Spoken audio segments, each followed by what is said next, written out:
Boa tarde a todos, graça e paz, irmãos. Estamos aqui aos pouquinhos voltando na casa do Senhor, desejosos de em breve ver os irmãos aqui também reunidos em adoração. Nós não temos muitos avisos, mas além desse, do fato de estarmos aqui, o culto continuará sendo às 5 horas. Reforçando, muitos perguntaram sobre a escola dominical, nós continuaremos com a transmissão via YouTube ou aplicativo, decidiremos essa semana, a partir do domingo que vem, com aulas já normais, cada um com um tema específico. Falaremos numa turma sobre nossas raízes, no que diz respeito à doutrina, sobre o breve catecismo, e falaremos sobre Jesus no Antigo Testamento, o Cristo nos pactos. Reiteramos também o nosso processo de construção, que continua a todo vapor. Orem para que em breve as autoridades autorize-nos a construir aqui, derrubar o prédio atual e continuarmos o nosso projeto tão sonhado de construção. E também, se você tem qualquer tipo de necessidade, pedimos que você contacte a Junta Diaconal, nosso irmão diácono Rodrigo, para que possamos atendê-lo em suas necessidades. Nós vamos agora ficar em atitude de oração, vamos ouvir o prelúdio, buscando a presença do Senhor, nos preparando para adorar a Deus. Teremos a equipe de louvor hoje dirigindo os cânticos e também, principalmente, para ouvir a mensagem que Deus tem para nós nessa tarde. Deus abençoe você.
Vamos fazer a leitura da Palavra de Deus no primeiro livro de Reis, capítulo 22, de 1 a 28. Primeiro Reis, 22, 1 a 28.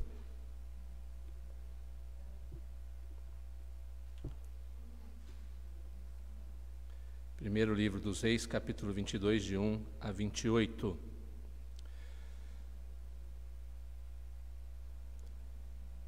Três anos se passaram sem haver guerra entre a Síria e Israel. Porém, no terceiro ano, desceu Josafá, rei de Judá, para avistar-se com o rei de Israel. Disse o rei de Israel aos seus servos: Não sabeis vós que Ramote Gileade é nossa, e nós hesitamos em tomá-la das mãos do rei da Síria?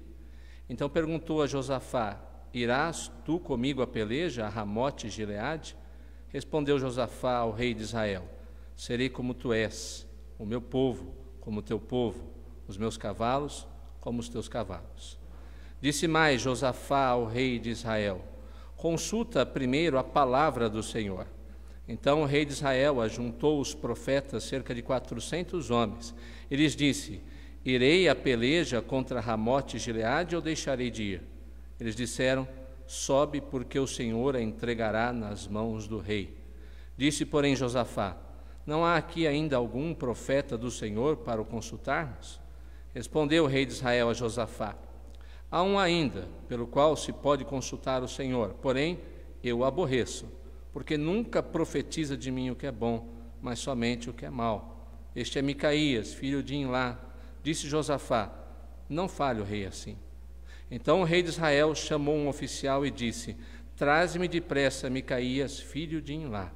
O rei de Israel e Josafá, rei de Judá, estavam assentados, cada um no seu trono, vestidos de trajes reais, numa eira à entrada da porta de Samaria, e todos os profetas profetizavam diante deles. Sedequias, filho de Quenaaná, fez para si uns chifres de ferro e disse: Assim diz o Senhor: Com este escornearás os ciros até de todos consumir. Todos os profetas profetizaram assim, dizendo: Sobe a Ramote Gileade e triunfarás, porque o Senhor a entregará nas mãos do rei. O mensageiro que fora chamar a Micaías falou-lhe, dizendo: Eis que as palavras dos profetas a uma voz predizem coisas boas para o rei. Seja, pois, a tua palavra como a palavra de um deles, e fala o que é bom. Respondeu Micaías: Tão certo como vive o Senhor, o que o Senhor me disser, isso falarei. E vindo ele ao rei, este lhe perguntou: Micaías, iremos a Ramote Gileade a peleja ou deixaremos de ir? Ele lhe respondeu: Sobe e triunfarás, porque o Senhor a entregará nas mãos do rei. O rei lhe disse: Quantas vezes te conjurarei que não me fales senão a verdade em nome do Senhor? Então disse ele: Vi todo Israel disperso pelos montes, como ovelhas que não têm pastor. E disse o Senhor: Estes não têm dono, torne cada um em paz para a sua casa. Então o rei de Israel disse a Josafá: Não te disse eu que ele não profetize a meu respeito o que é bom, mas somente o que é mau? Micaías prosseguiu: Ouve, pois, a palavra do Senhor. Viu o Senhor assentado no seu trono, e todo o exército do céu estava junto a ele, à sua direita e à sua esquerda.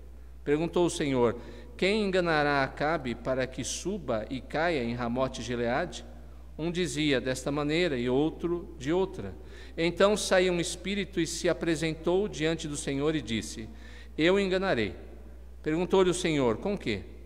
Respondeu-lhe: Sairei e serei espírito mentiroso na boca de todos os seus profetas. Disse o Senhor: Tu enganarás e ainda prevalecerás. Sai e faze-o assim. Eis que o Senhor pôs o espírito mentiroso na boca de todos estes teus profetas, e o Senhor falou o que é mal contra ti. Então Zedequias, filho de Quenaaná, chegou, deu uma bofetada em Micaías e disse: Por onde saiu de mim o espírito do Senhor para falar a ti? Disse Micaías: Eis que o verás naquele mesmo dia, quando entrares de câmara em câmara para te esconderes. Então disse o rei de Israel: Tomai Micaías e devolvei-o a Amon, governador da cidade, e a Joás, filho do rei, e direis: Assim diz o rei: Metei este homem na casa do cárcere e angustiai-o, com escassez de pão e de água, até que eu volte em paz. Disse Micaías: Se voltares em paz, não falou o Senhor na verdade por mim. Disse mais: Ouvi isso, vós, todos os povos. Vamos ter uma palavra de oração, pedir a bênção de Deus, sua direção, seu cuidado sobre nossa vida. Pai Santo, Deus Onipotente, nós te adoramos nessa tarde e suplicamos a tua direção, unção, bênção sobre os nossos corações. Abençoe teu povo, abençoa-nos para que em breve estejamos unidos neste mesmo lugar para te adorar. Abençoe cada parte desse culto, a equipe que vai cantar, os hinos, que sejamos todos voltados com nosso coração, mente e desejos, única e exclusivamente para o Senhor e para a Tua glória. Em nome de Jesus. Amém. Nós vamos, nesse momento, cantar um hino 298, e depois seremos dirigidos também em alguns cânticos.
Boa tarde, igreja, que está nos assistindo nessa tarde. Para a glória de Deus, estamos aqui de volta, né, alguns de nós, e felizes por estarmos aos pouquinhos voltando, e se Deus quiser, em breve todos estaremos juntos. Nós vamos cantar agora uma música que o pastor passou diversas vezes, enquanto os cultos estavam online, e a gente aprendeu, e vamos agora tentar cantar aqui para vocês e com vocês. Deus nos abençoe.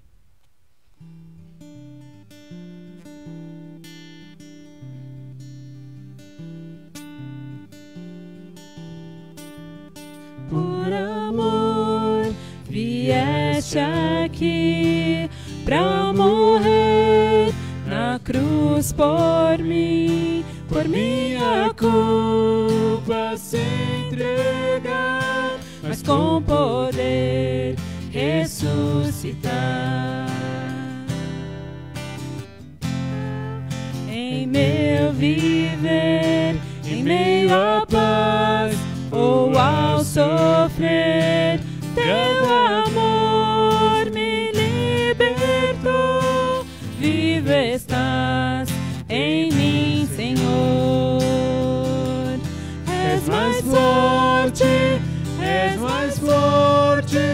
que o pecado, que a morte está escrito.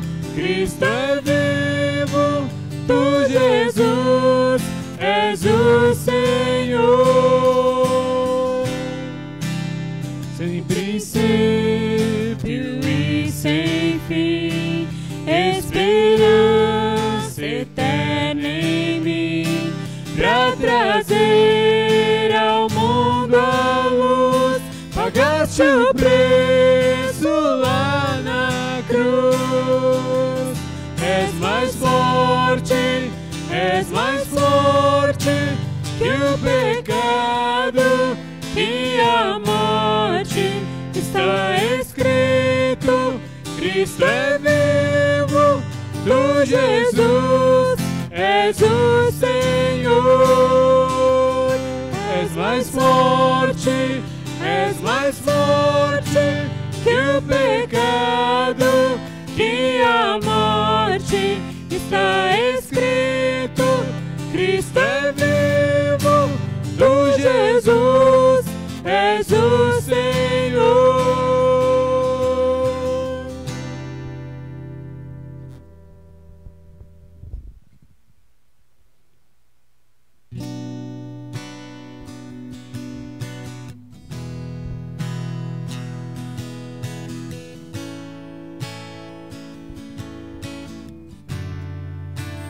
Sei que os teus olhos, sempre atentos, permanecem em mim, e os teus ouvidos estão sensíveis para ouvir meu clamor. Posso até chorar, mas a alegria vem de manhã. És Deus de perto, também de longe, nunca mudaste, tu és fiel.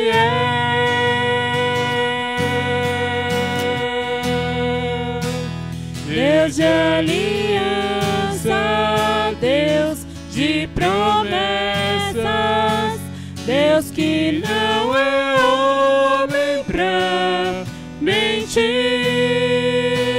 Tudo pode passar, tudo pode mudar, mas sua palavra vai se cumprir.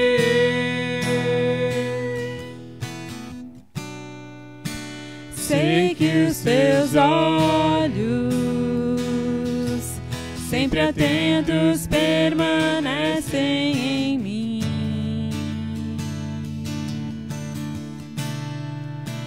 e os teus ouvidos estão sensíveis para ouvir meu clamor. Posso até chorar, mas a alegria vem de manhã. És Deus de perto, também de longe, nunca mudaste, tu és fiel.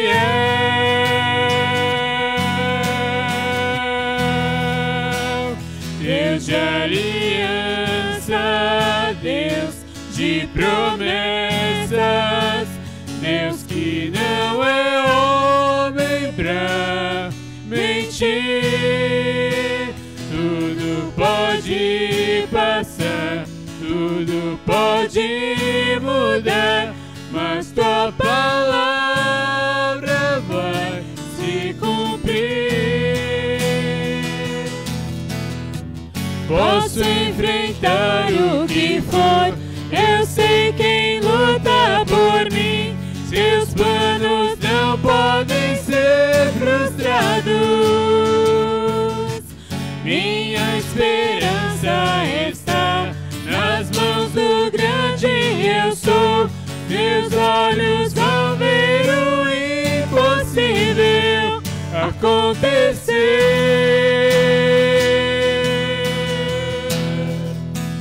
Deus de aliança, Deus de promessas, Deus que não é homem pra mentir.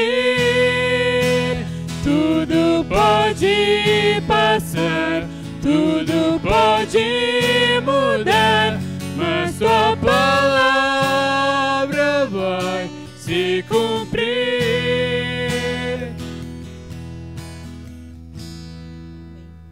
Amém.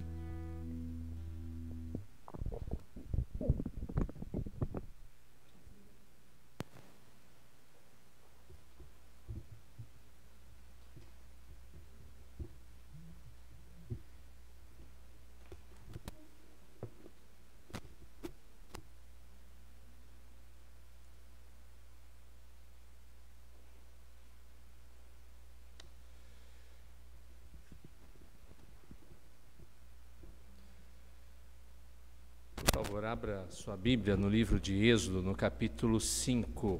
Êxodo 5. Nós faremos uma pequena pausa na carta de João, retomaremos no domingo que vem. Hoje meditaremos na palavra de Deus em Êxodo 5, a partir do versículo de número 6. Êxodo 5, a partir do versículo de número 6.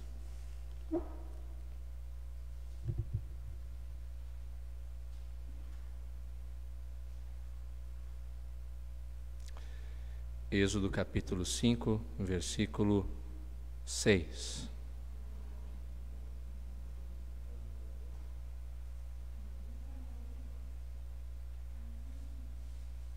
A palavra de Deus nos diz o seguinte: naquele mesmo dia, pois, deu ordem Faraó aos superintendentes do povo e aos seus capatazes, dizendo: daqui em diante não torneis a dar palha ao povo para fazer tijolos como antes, eles mesmos que vão e ajuntem para si a palha. E exigireis deles a mesma conta de tijolos que antes faziam. Nada diminuireis dela. Estão ociosos e por isso clamam: vamos e sacrifiquemos ao nosso Deus. Agrave-se o serviço sobre esses homens, para que neles se apliquem e não deem ouvidos a palavras mentirosas. Então saíram os superintendentes do povo e seus capatazes e falaram ao povo: assim diz Faraó: não vos darei palha. Ide vós mesmos e ajuntai palha onde a puderdes achar, porque nada se diminuirá do vosso trabalho. Então o povo se espalhou por toda a terra do Egito, a ajuntar restolho em lugar de palha. Os superintendentes os apertavam, dizendo: acabai vossa obra, a tarefa do dia, como quando havia palha. E foram açoitados os capatazes dos filhos de Israel, que os superintendentes de Faraó tinham posto sobre eles, e os superintendentes lhe diziam: por que não acabastes nem ontem, nem hoje, a vossa tarefa, fazendo tijolos como antes? Então foram os capatazes dos filhos de Israel e clamaram a Faraó, dizendo: por que tratas assim a teus servos? Palha não se dá a teus servos? E nos dizem: fazei tijolos. Eis que teus servos são açoitados, porém o teu próprio povo é que tem a culpa. Mas ele respondeu: estais ociosos, por isso dizeis: vamos, sacrifiquemos ao Senhor. Ide, pois, agora e trabalhai. Palha, porém, não se vos dará, contudo dareis a mesma quantidade de tijolos.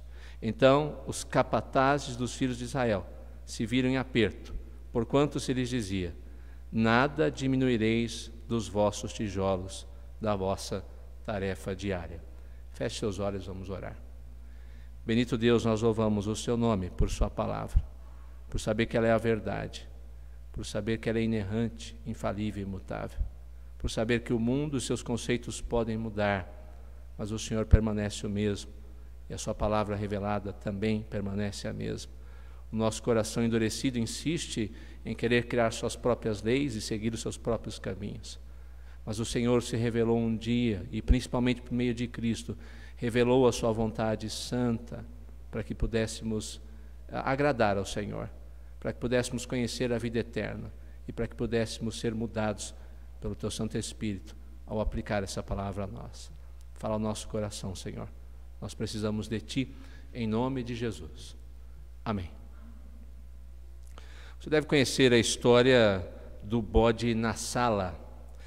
Existem várias versões para essa história, mas uma delas diz que o governo da extinta e antiga União Soviética obrigou várias famílias a viverem em espaços mínimos, num mesmo imóvel, que gerou muita reclamação por parte das pessoas, principalmente dos verdadeiros proprietários daquele imóvel que foi socializado. O governo, então, resolveu obrigar a cada casa a ter um bode amarrado em sua sala, que dividiria o espaço, a comida e faria mesmo ali as suas necessidades fisiológicas. O que acontece é que, além disso tudo, dizem que o bode é um animal que tem naturalmente um cheiro terrível, horroroso. O resultado alcançado foi aquele que os governantes da antiga União Soviética queriam.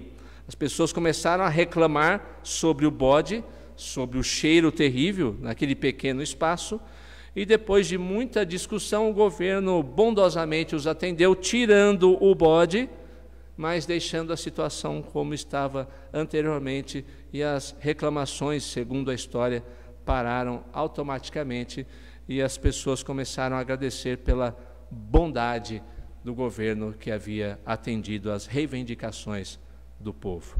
Em resumo, é a prática do famoso e velho ditado conhecido: miséria pouca é bobagem.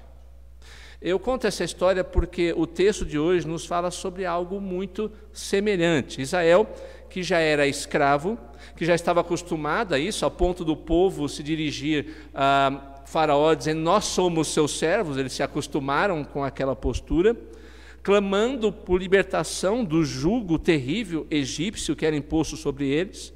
Tem que lidar com uma dificuldade que parece se tornar ainda maior depois da ação de Moisés com Arão diante da corte egípcia, diante da corte de Faraó. Esse texto é muito importante porque fala para nós também, cristãos.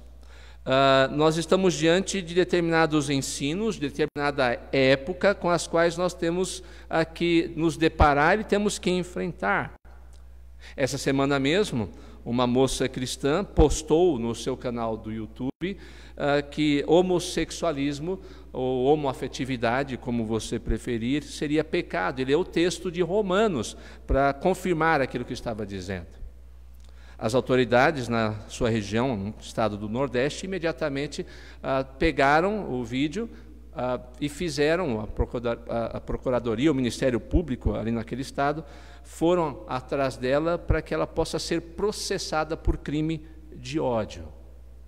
Nós vemos no mesmo tempo, talvez um tempo parecido, não tão grave ou terrível como foi para os israelitas, mas estamos vivendo num tempo em que se ensina que com Jesus as coisas nem sempre vão dar certo. Outras pessoas vão dizer que tudo vai sempre dar certo com Jesus. Alguns dizem que com Jesus você vai ter 2 casas, um carro para cada membro da família, vai ser um empresário de sucesso, fazer diversas viagens, coisas como essas. Mas, por outro lado, nós vemos um mundo cada vez mais oprimindo, perseguindo, criando leis para cada vez mais tentar calar a verdade do Evangelho, a verdade da Palavra de Deus. Então, quando nós olhamos para textos como este, verificamos que as coisas para o cristão, desde o princípio da queda, não são assim tão fáceis. A pregação fiel da palavra, a decisão de se tornar um discípulo por Cristo Jesus, trará provações, a fim de que somente os fiéis permaneçam até o fim, sem duvidar do que Deus tem para aqueles que o seguem e o amam. Quem põe a mão no arado não pode olhar mais para trás. Quem quer seguir a Cristo Jesus deve tomar a sua cruz dia após dia, negar-se a si mesmo e segui-lo.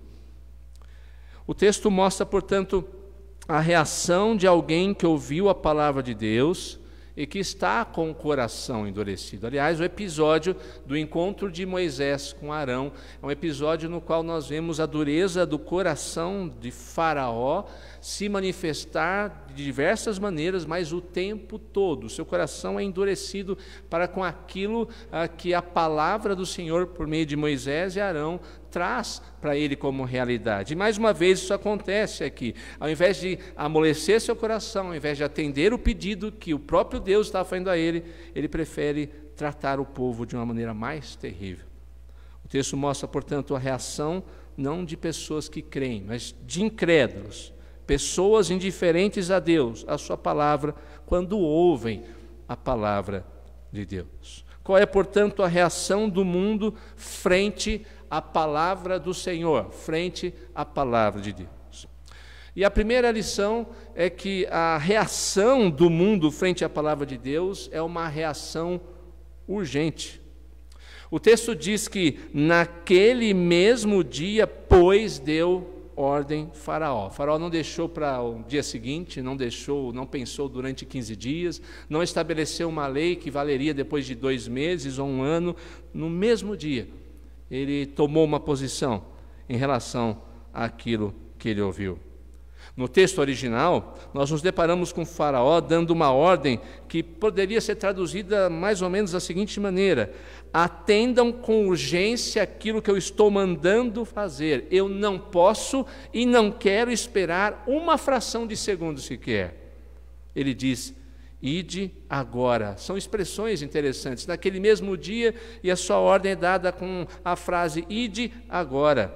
Faraó acha que a sua ordem é mais urgente do que a ordem de Deus. Ele acha que a sua palavra é mais valiosa do que a palavra de Deus. Ele acha que aquilo que Deus tem para dizer nada é perto daquilo que ele tem para estabelecer. Ele não quer diálogo, não há nenhuma conversa.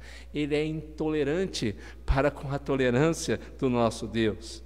Ele quer obediência, continuidade na opressão que já havia sido estabelecida. Faraó não perde, portanto, tempo no que diz respeito ao que ouviu de Moisés e de Arão, como a sua palavra.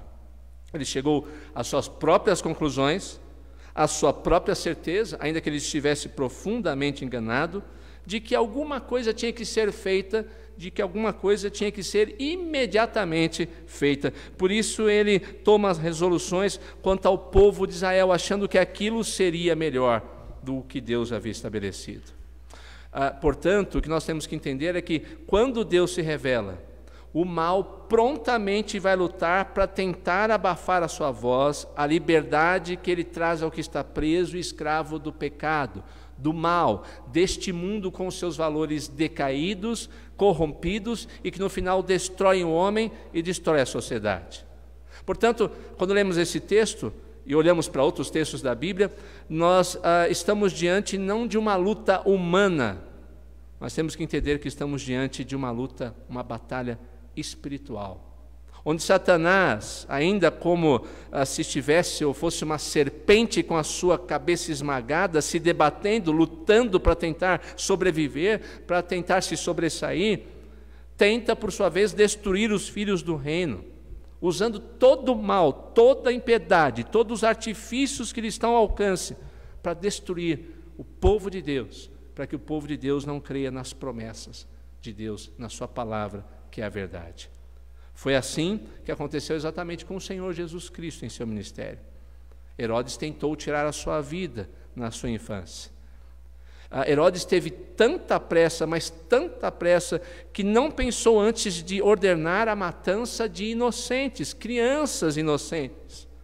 Seus inimigos resolveram tirar a vida de Jesus quando ele cresceu, quando ele já era homem. Eles tinham pressa que Jesus fosse morto, pressa que fosse vigiado no túmulo, pressa que fosse inventada a notícia de que seu corpo fora roubado e que ele não havia ressuscitado. Foi assim desde o princípio, foi assim com o Senhor Jesus Cristo, é assim conosco e será assim até a volta de Cristo, quando então seremos um só povo e não haverá mais mal no mundo a nos rodear. Não fosse suficiente com o Senhor Jesus Cristo, acho que o exemplo dos apóstolos também é muito importante para mim, para nós. os inimigos do Evangelho, os inimigos de Cristo, apressadamente tentaram calar os apóstolos em seu ministério. Açoitaram a Pedro, açoitaram a João, disseram para eles: não falem mais sobre isso. E Pedro disse: veja se é mais importante ouvir vocês ou ouvir a Deus e testemunhar a respeito daquilo que temos visto, daquilo que nós ouvimos. O próprio Herodes mandou que Pedro e Tiago fossem presos, matando Tiago ao fio da espada. O mundo, com suas questões que acha serem mais importantes, urgentes, sempre se levantará contra Deus, sempre se levantará contra a sua palavra, se levantará contra a verdade, se levantará contra o povo de Deus. Não nos enganemos, a cada dia que a volta de Cristo se aproxima, mais o mundo tentará nos calar, mais o mundo tentará nos oprimir, mais o mundo tentará destruir a igreja, mas a palavra de Deus diz que as portas do inferno não prevalecerão sobre ela. Segunda lição, a reação do mundo frente à palavra de Deus, em primeiro lugar, é urgente, em segundo lugar, ela é opressora.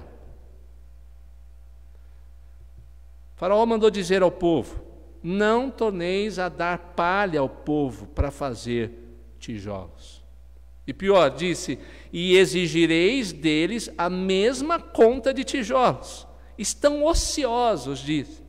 Vamos e sacrifiquemos ao nosso Deus. Eles estão inventando coisas, a cabeça deles está vazia demais, o tempo deles é muito grande ainda, mesmo sobre a escravidão. Diminua o tempo, para que eles não pensem em bobagem, em mentiras, em coisas que eles não deveriam pensar, quando eles deveriam estar concentrados apenas e tão somente em seu trabalho. Agrave-se o serviço sobre esses homens. Há uma ideia sarcástica da parte do faraó.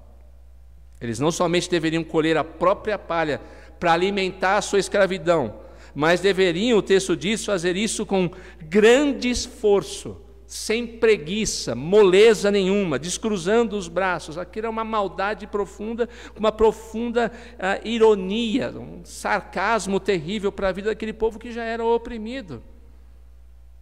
Vários termos aqui mostram esse poder opressor das forças do mal do Egito, de Faraó sobre Israel. Primeiro ele diz: agrave-se, ou seja, torne-se mais pesado, diz no texto original.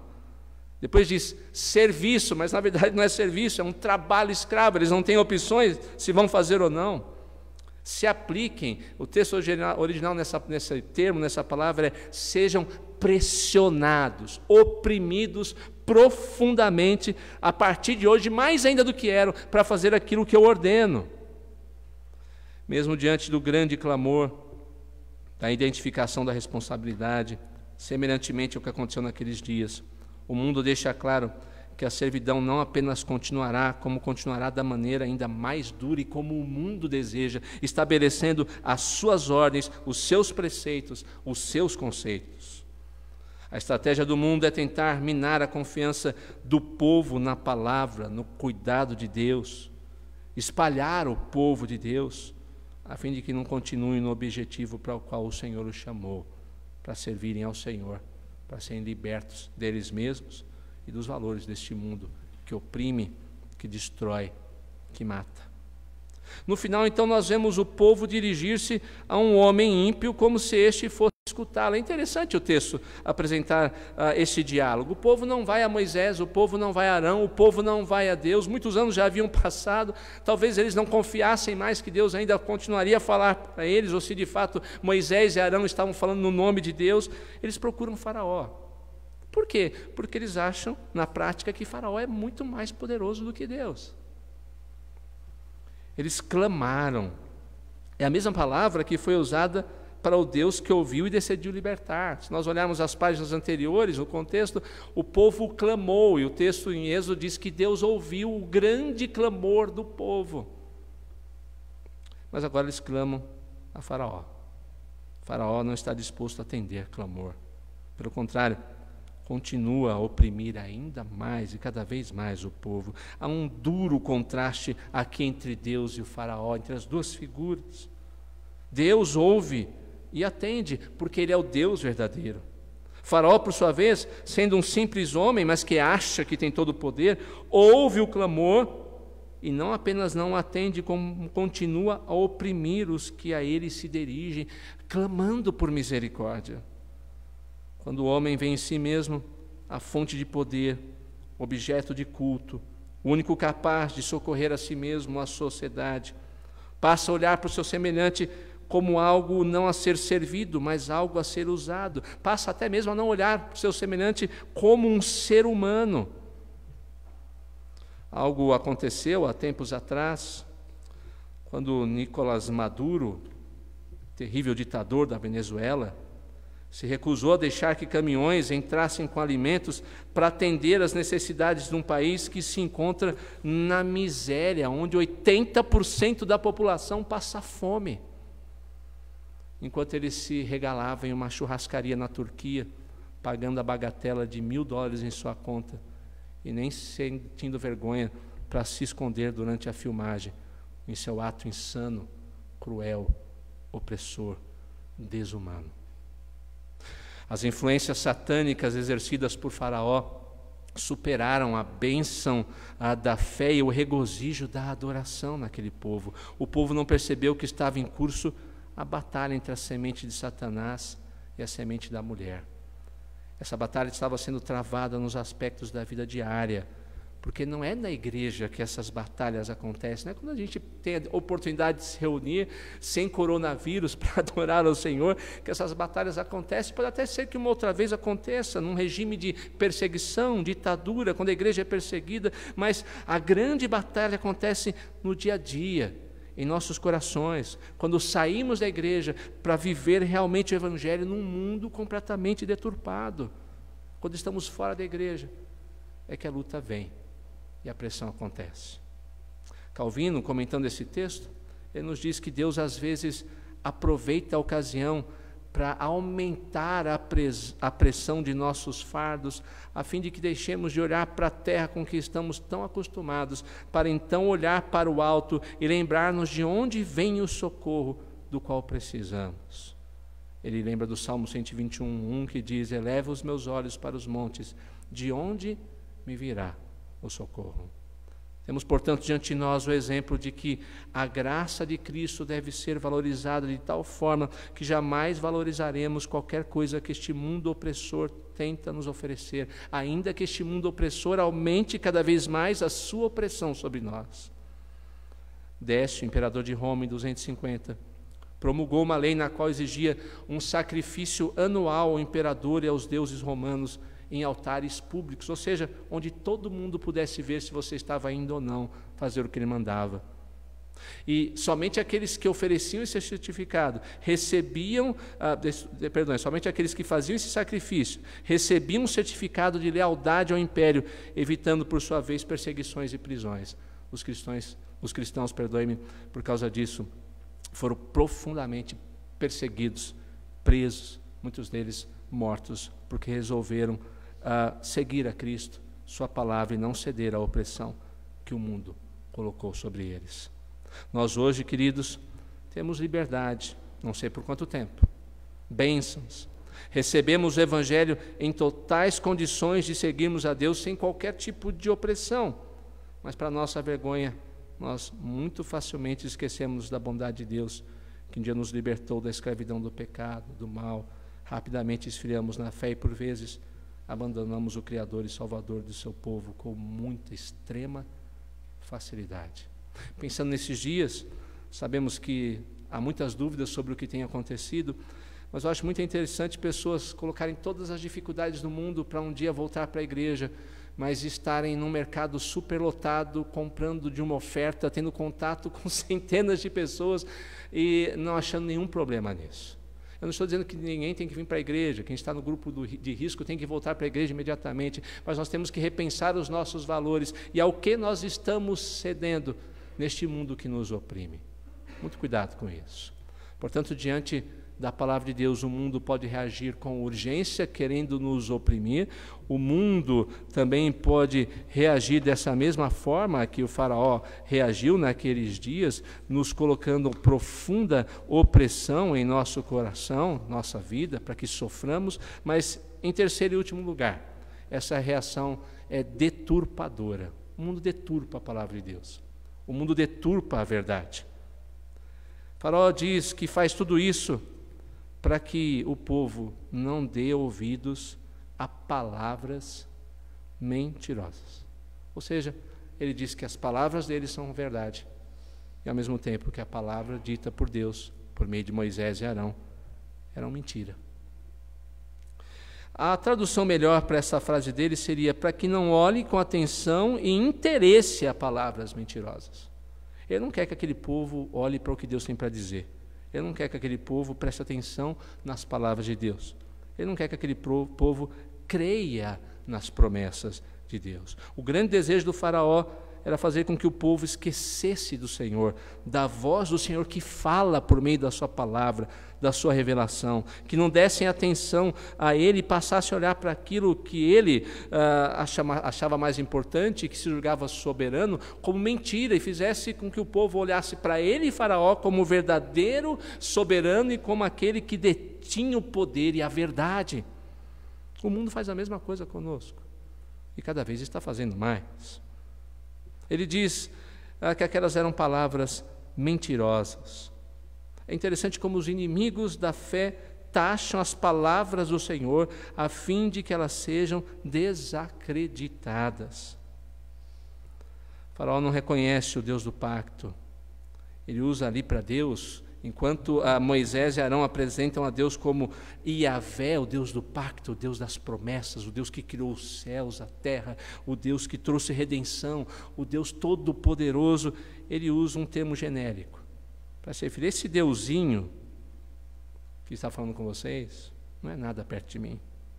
Para ele, portanto, a palavra de Moisés e Arão não fazia a mínima diferença. O seu coração estava endurecido. Ele estava diante de um Deus qualquer, como toda outra divindade de outros povos, não diante do Deus que se revelou e encontrou o povo a quem de fato este povo pertencia. O povo pertencia a Deus, não pertencia a Faraó.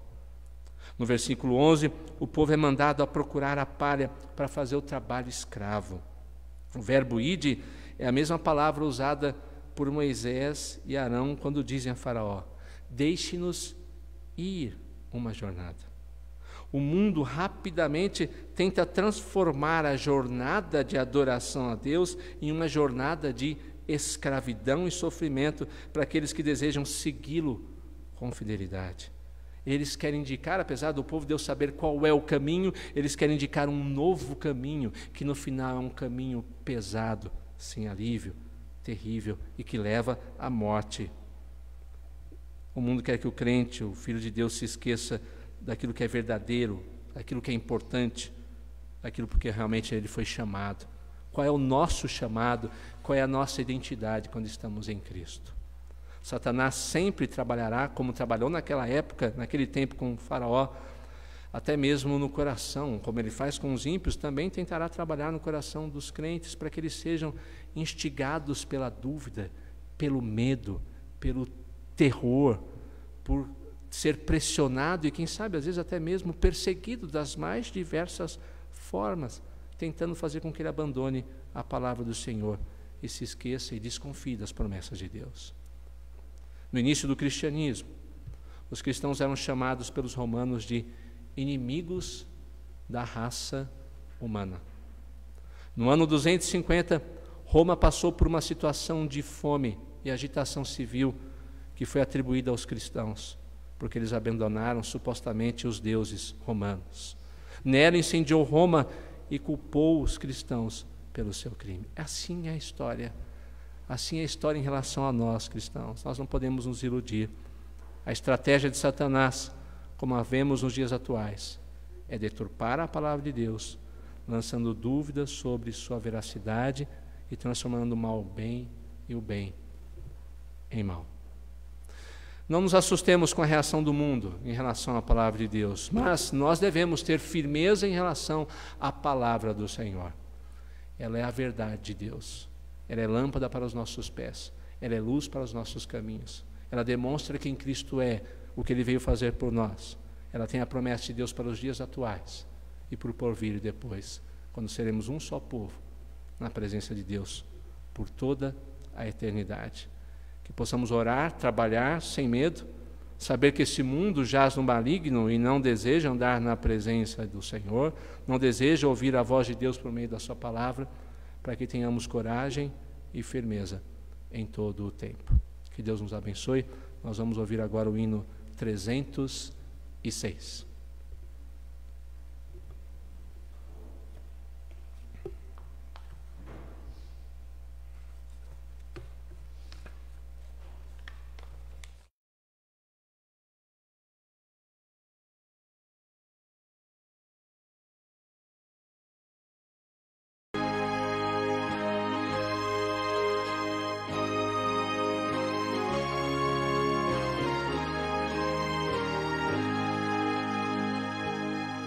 Erguei-vos, cristãos, Cristo quer-vos de pé, na luta do bem, revelai vossa fé, cingindo a armadura, hoje a Cristo exaltai, à sombra da cruz, corajosos lutai. Sede fiéis, sede fiéis, sede fiéis, e por Cristo lutai. Jesus vos remiu, afastai o temor, confiante segui vosso bom Salvador. Na causa de Cristo fervor demonstrai, à sombra da cruz, corajosos lutai. Sede fiéis, sede fiéis, sede fiéis, e por Cristo lutai.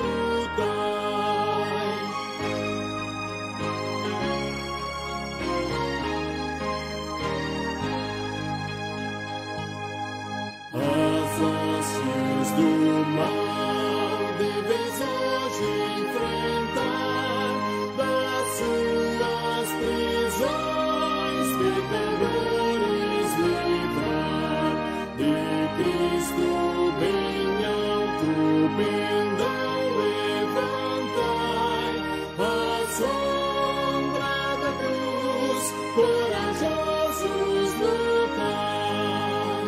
Sede fiéis, sede fiéis, sede fiéis, e por Cristo lutai.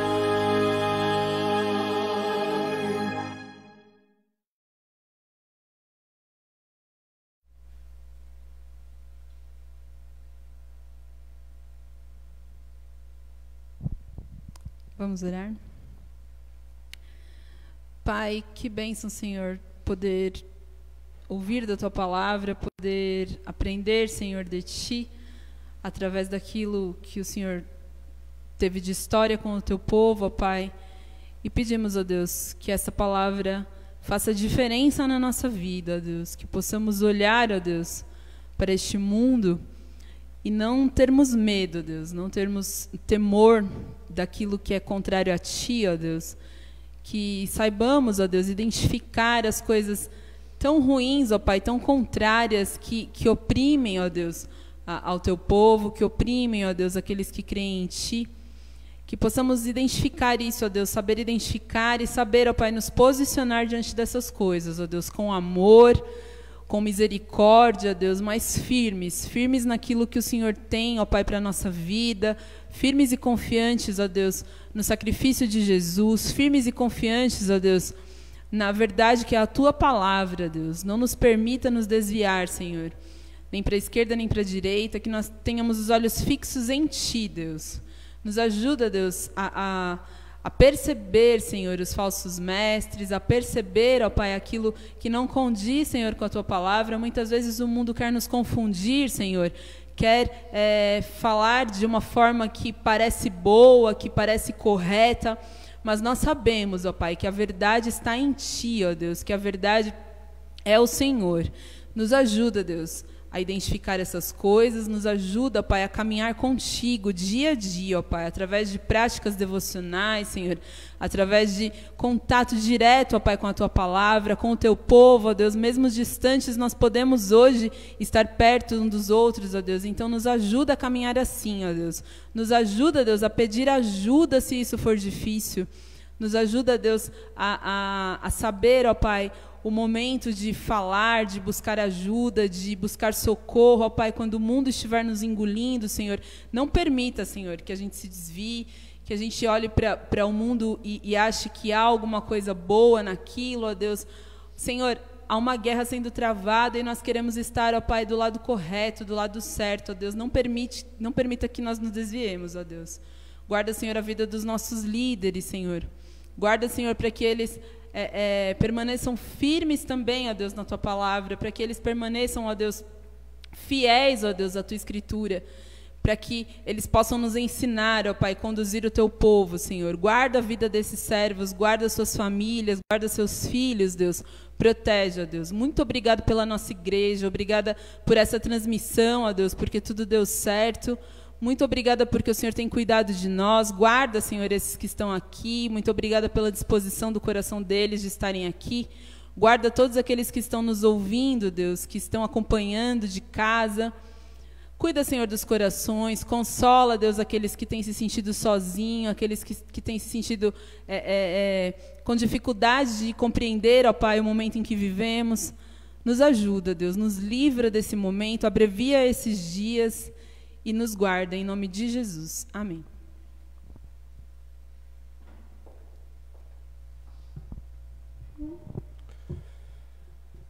Recebamos a bênção do Senhor agora, queridos. Agora, irmãos, estejam em paz. Que a graça do nosso Senhor e Salvador, Jesus Cristo, o amor do nosso eterno Deus e soberano Pai, que a comunhão e as ternas consolações do seu Santo Espírito seja sobre cada um de vós, que sois raça eleita, sacerdócio real, nação santa, povo de propriedade exclusiva do Senhor, hoje para todos sempre. Amém. Agradecemos a todos que acompanharam o culto de hoje à tarde, agradecemos a todos que estão aqui, fizeram o possível nesse dia, nos ajudaram tremendamente, a equipe de louvor, os irmãos que estão na parte técnica de som, de transmissão. Deus abençoe a todos. Nós não tivemos como passar no YouTube hoje, houve um problema com o próprio YouTube, por isso passamos pelo Facebook. Estamos resolvendo o problema para que o acesso no domingo que vem seja mais facilitado a todos. Deus abençoe, muito obrigado, uma boa semana na presença do Senhor.